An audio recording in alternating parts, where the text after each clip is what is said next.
Welcome to the AOA Future in Orthopedic Surgery podcast series. This AOA podcast series will focus on the future in orthopedic surgery and the impact on leaders in our profession. These podcasts will focus on the vast spectrum of change that will occur as the future reveals itself. We will consider changes as they occur in the domains of culture, employment, technology, scope of practice, compensation, and other areas. My name is Doug Lundy, host for this podcast series. Joining us today is Dr. Terry Peabody. Dr. Peabody is the Edwin Warner Ryerson Professor of Orthopedic Surgery and Chair of the Department of Orthopedic Surgery at Northwestern University Feinberg School of Medicine. He also provides care for patients at Lurie Children's Hospital and is a member of R.H. Lurie Cancer Center. He's a native of Southern California. He earned his Doctor of Medicine degree and his residency at the University of California, Irvine, and did his fellowship on oncology at the University of Chicago. Dr. Peabody is past president of the American Orthopaedic Association, former chair of the AOA Academic Leadership Committee, and vice president of the Orthopedic Residency Committee of the ACGME. He was a director of the American Board of Orthopedic Surgery, and he has significant research and clinical expertise on benign and malignant bone and soft tissue tumors, including limb salvage surgery and functional restoration for adult and pediatric patients. And also, it's important to note that Dr. Peabody is an AOA pillar of the orthopedic profession. So, Terry, Dr. Peabody, welcome to the podcast, sir. Thank you, Doug. Appreciate the invitation. Hope you're doing okay. Yeah, man. It's good to see you. All right, my friend. So, as you know, we've been talking about the future in orthopedic surgery, and you are a very well-known oncologist. You and I served together just 1 year apart for 10 years on the American Board of Orthopedic Surgery. I've got to know you and your lovely bride, Jane, for quite a while, and you are certainly an expert on this, but you're also an expert on leadership, being an AOA pillar and a former president of the AOA. So, Dr. Peabody, can you give us some wisdom as you see it in terms of leadership and how it can affect us, especially as we look forward into the future? Well, thank you, Doug. I think the number one thing was we were all inspired by people in our careers who we looked up to, who seemed to always want to do the right thing, were fairly selfless in how they did things, and really were more interested in their legacy in many ways than what they were actually accomplishing on a day-to-day basis. They wanted to bring people along with them. They're not pulling up the ladder, they're facilitating them to get on the ladder and looking back for the people behind them, trying to bring them forward. And I appreciated that so much from people like Mark Hoffer and Mike Simon, that's the kind of leader I wanted to become, and hopefully I have. I think the AOA is a big part of that. I learned how to work with other people and like-minded people, who wanted a great residency, who wanted great departments, who wanted to facilitate the profession and sort of fulfilling what it was meant to be. And so it's been an honor to be part of the AOA. It was an honor to lead them for a year. But for me, it was all about the mentoring I received when I was younger and the sense that it was about something bigger than I was. So that's the pearl. That's the only pearl I have, honestly. It was a tremendous experience to be part of that.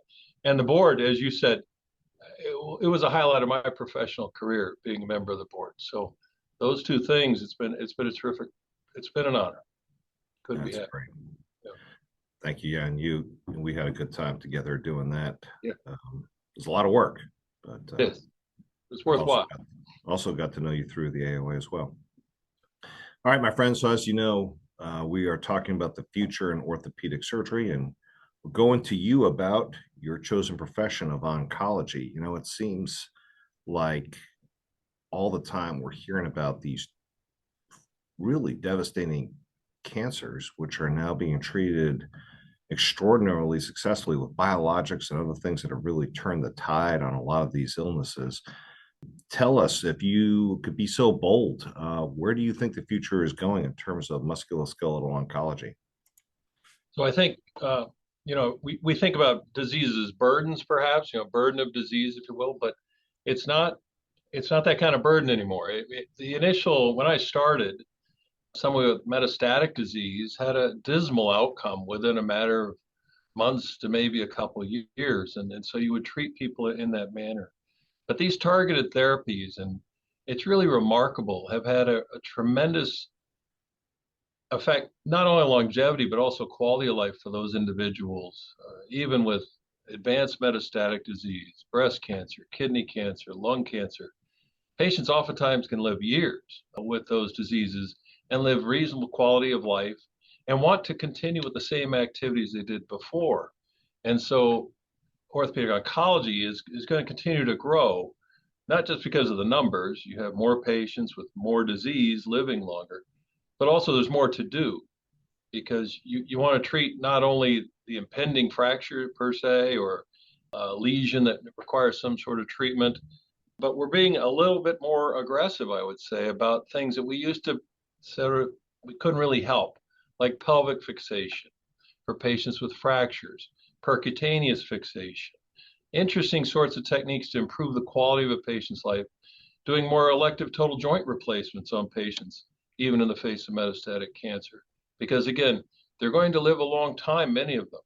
And with these therapies, it's really extended the amount of function that these people have and our ability to improve that function. So we're doing a lot more surgery, I would say, on patients with metastatic disease, and not so much just for fractures, but for other reasons.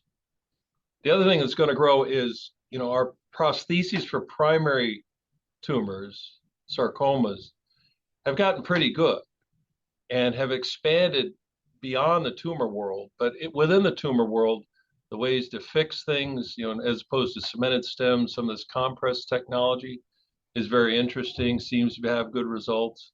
A lot of the 3D printed materials, a lot of cutting guides, custom prostheses for pelvic reconstructions. I think they've really improved the situation more so than when we gave up on them early, when they would fail earlier, get infected. We understand what else has to happen, plastic surgery, things like that. But, my work extends sometimes into the bad fractures or the horrible total joints, the worst tumor you can get, right? The revisionoma, where you have to use these tumor prostheses to try to salvage a limb that doesn't have cancer, but it looks like it does sometimes. It's just been destroyed. So those are probably the two fastest growing areas, I would say. Another area of interest is osseointegration, which I think is going to see a little bit of resurgence in this country, especially for above knee amputees who are otherwise healthy. The sense of an osseointegrated stem with a prosthesis, that's going to continue, I think, to improve and be associated with better outcomes for patients. So I'm hopeful in those three general areas. I think it's a good thing we're educating more people in orthopedic oncology because I think they'll be needed going forward. It was a couple of insights that I had on y'all. I just hired an orthopedic oncologist here a year and a half ago. And, in terms of expense, I mean, you guys do some incredibly expensive surgery as compared to, some of the more bread and butter kind of things that come through. But you guys are kind of the marquee of completeness or quality or sophistication of the department. It's like, well, we've got an orthopedic oncologist, therefore we rock in all this other stuff. I mean, you guys kind of bring that. I hate to blow your ego up a little bit, but it seems like y'all bring that to the table. Yeah, nobody's really accused me of being sophisticated, Doug. Well, that would be true, yeah. I think you see what I'm saying.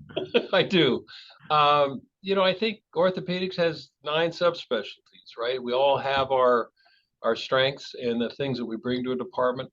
I think the oncologist in general feels reasonably comfortable with a whole lot of different things and is capable of doing a fair number of things beyond oncology. I think it's somewhat in orthopedics. I don't want to say it's dividing, but you see a move towards the outpatient surgeon and the inpatient surgeon. The trauma, the spine, the tumor person, they probably have more in common with their colleagues in, say, sports, shoulder, elbow, some of these other specialties, which are largely outpatient and don't really require a hospital at all. But certainly for hospital-based systems or for academic medical centers, an orthopedic oncologist is pretty important, I would say. You're right, though. When it comes to cost of prostheses and the expense associated with it, if it truly was a high volume business, we would be losing a lot of money. But I have seen some of those costs decrease over time as things have become more modular.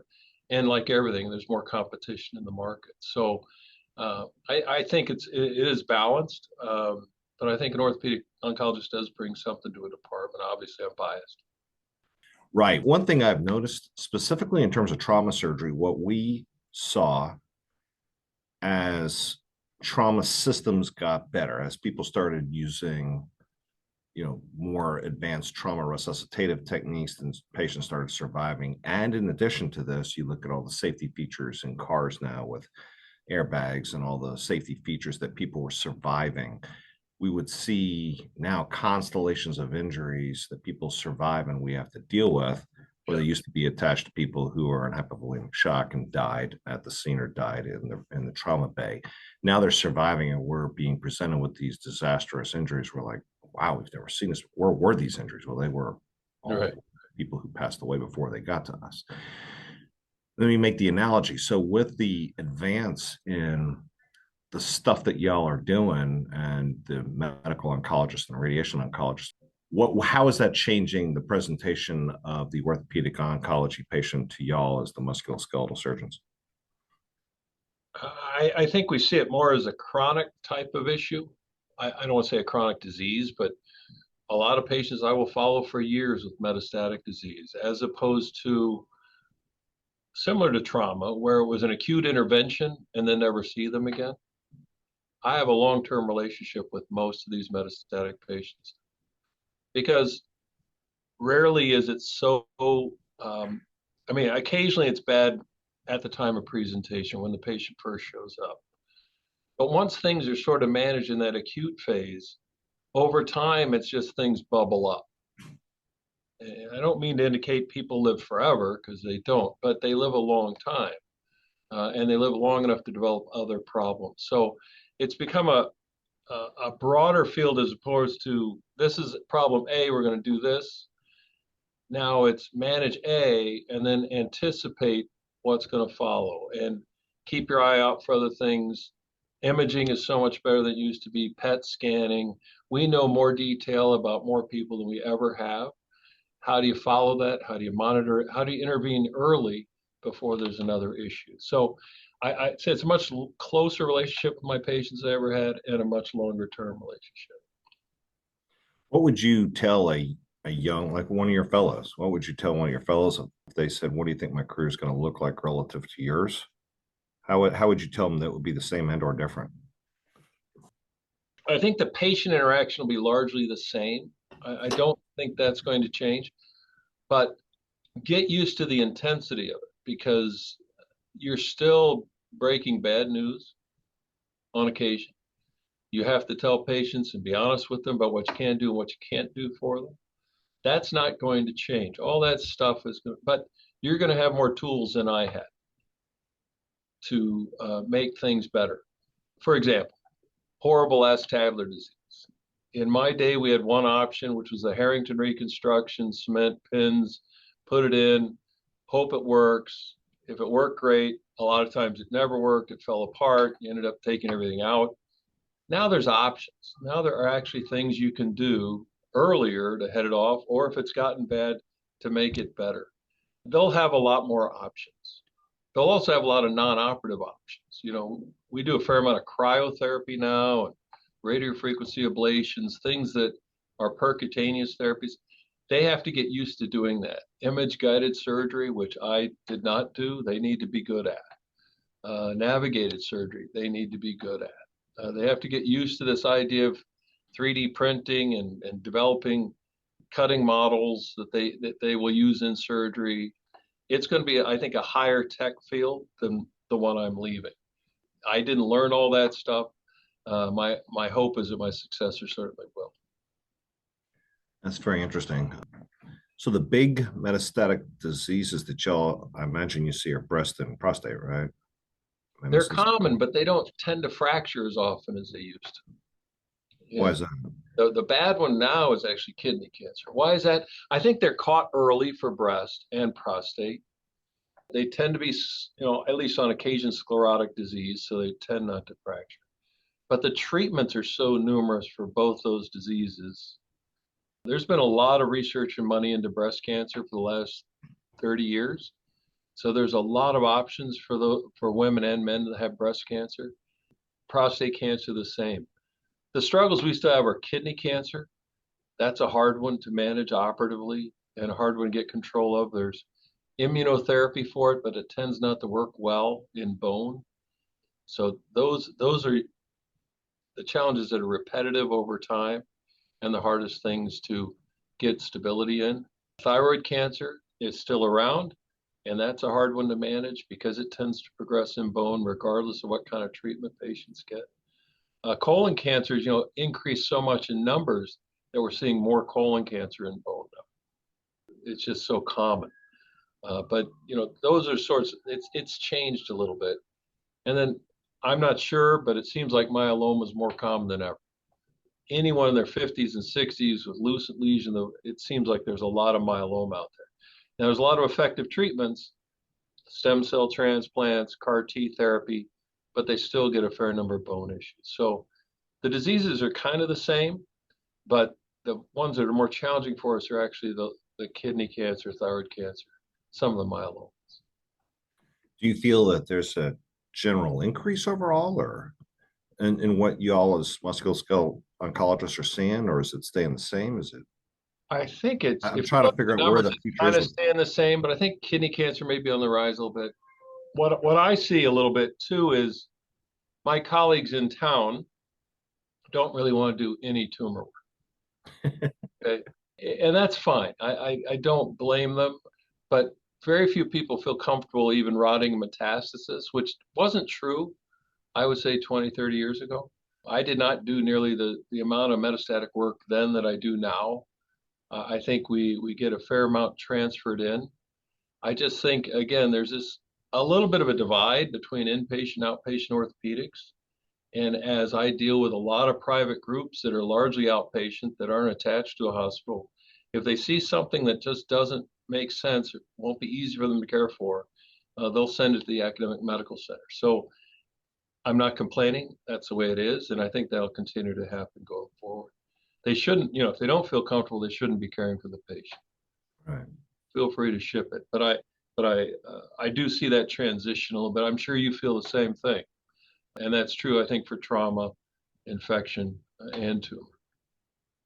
Yeah, I've built my career basically on saying yes. What was the question? Yes. Trying to keep score because doctors are like water, right? They take the path of least resistance. So if you're the one that accepts everything and you don't keep score of insured versus uninsured versus whatever, before long you're their go-to for everything. Mm-hmm. And they call you for their family members when they get hurt. So as you know, I was on the board with you when I had prostate cancer. I've been very open about it. I had a lot of men along the orthopedic surgeons along the way reach out to me and talk to me about it. Yeah. Where I was going was I was treated at MD Anderson because that's where one of my best friends, who's a urologic oncologist, is. And I was stunned at how well the system worked. And I compared it to the hospital system I was in at the time. And I was like, we should be doing what these folks are doing. I felt as big as MD Anderson was, and my wife and I kept talking about it, it seemed like they had built the building and the whole system for me, which of course I knew was not the case, but I was like, this seems so much focused on me and what I need that we're not doing this at my practice and my hospital, where we don't provide that level of individual care. So where I'm going is, do you feel that as we progress, as musculoskeletal cancer going to become more and more focused in these mega centers like yours, MSK, MD Anderson, fill in the blank, Mayo, whichever, or is it going to now diversify out into as we make more and more musculoskeletal oncologists, is it going to go out more into the community? And where are we going with this? I think it's actually going to get more centralized over time. Okay. As you pointed out, it's an expensive undertaking for the institution sometimes. there's imaging profits, there's some other things that come downstream. But as far as the surgeries go, they're expensive and costly compared to doing routine total joints, primary joints. It's a tough business if you're doing those sorts of volumes. So, but I sense, even though we're educating a fair number of people, that those people are congregating at the major centers. I don't see a lot of this moving into the community. I don't think community orthopedic surgeons really, A, feel comfortable, or B, want to do this type of work. And so I don't see that really occurring. I hate to keep using the trauma analogy, but I think big polytrauma will always be at big centers, and it should be, right? You're made for it. You can manage those issues. It's hard to do in a community hospital. What I have seen, and what frankly I see works a bit, is for maintenance therapy, radiation, oncology, imaging, medical oncology, for your daily treatments. That does seem to get exported into the community hospitals, but they tend to be affiliated with the major centers. And MD Anderson does that a bit, I believe, so that you may go for your event, a surgery or something significant, some intervention, bone marrow transplant, whatever, but for your surveillance may be exported to a less intense environment. I think that's probably the future. Right. Yeah. Like I said, I went down there because that was where my friend was. I didn't know anything about it, but Great place. Yeah, I guess our good friend Valerie is down there. So, Valerie, yeah. yeah. However, once again, I mean, there's a tremendous, I remember when I was in Atlanta, there was a tremendous amount of competition between CTCA and Emory, and then, all the outside ones are always telling you that there's so much competition for the cancer patient out there from the systems. How is that affecting the care of the cancer patient? Is that making them better or worse? Or I think the number one challenge a patient with cancer encounters, and you may correct me, is there's a lot of confusion at the start. Oh yeah, no question. You get this horrible sort of news, and somebody's presenting it to you who's trying to help, but everybody else is trying to help too, and so you have a lot of input, and there's no clear path, and I think patients struggle with that, and I understand that. I think though, everybody wants to have a cancer center. Everybody wants to care for patients that have cancer. A lot of volume issues there. But I think particularly musculoskeletal work, there's only a few places that have a track record and really do it well. Okay, there are 3 locations in Chicago you would probably go. Right. I'm one of them. There's 2 others.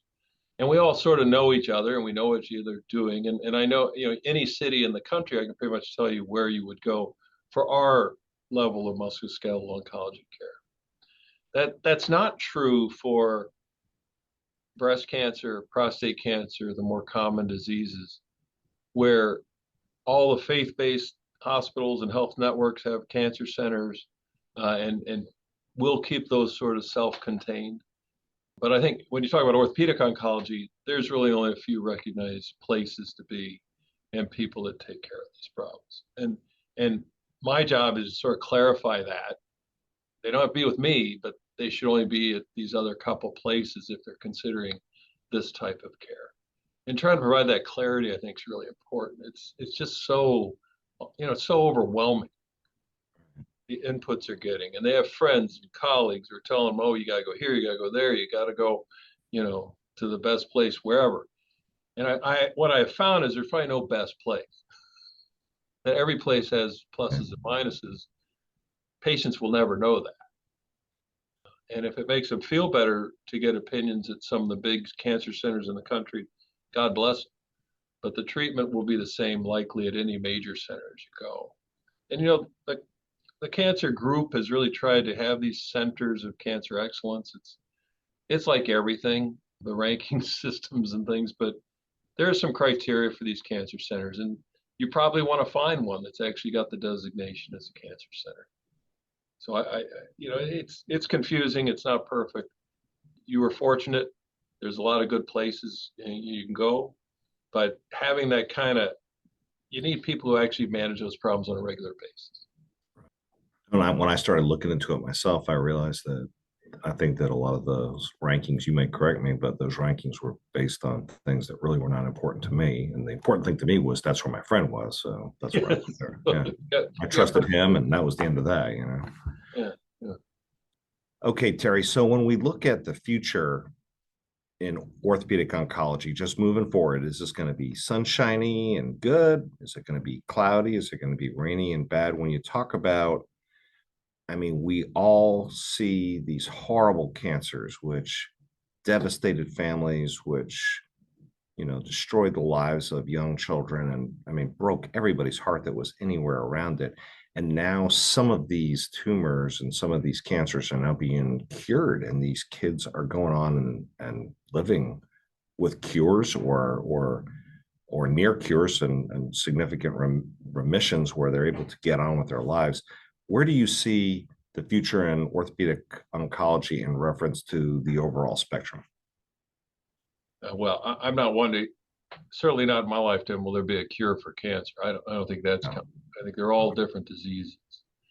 But there are better treatments, and we will make continued headway, not so much on the surgical side, but on the medical side. And, you know, there's a new drug, it seems like every week, that they're finding is effective against certain types of cancer. And I think that they'll continue to hone that down and get combinations of drugs that don't wipe people out, you know, that allow them to live their lives and have some quality of life, and at the same time keep the tumor under control.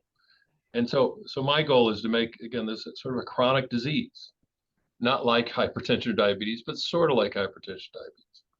You check it, you monitor it. When it gets a little out of control, you change the medications a bit and just move on from one drug to another. You'll always be on some sort of treatment, always, but you know, you'll have a high quality of life and hopefully some length. Because I think that's what people really care. They want. They want to live a good life. They'd like a long life, but it's more important to have a good life, I think, and time with your family and be able to work and do the things you like doing. And if you can give them that gift, that's a wonderful thing. Absolutely. Thank you. All right. Well, it's been my distinct pleasure to discuss the future in orthopedic surgery as it relates to musculoskeletal oncology with our past AOA president and pillar of the AOA, Dr. Terry Peabody. Terry, thanks for being on the podcast. Doug, thanks very much. Great seeing you. Best to Peggy. Yes, sir. Y'all stay tuned for future episodes of this podcast and this series, the AOA Future in Orthopedic Surgery.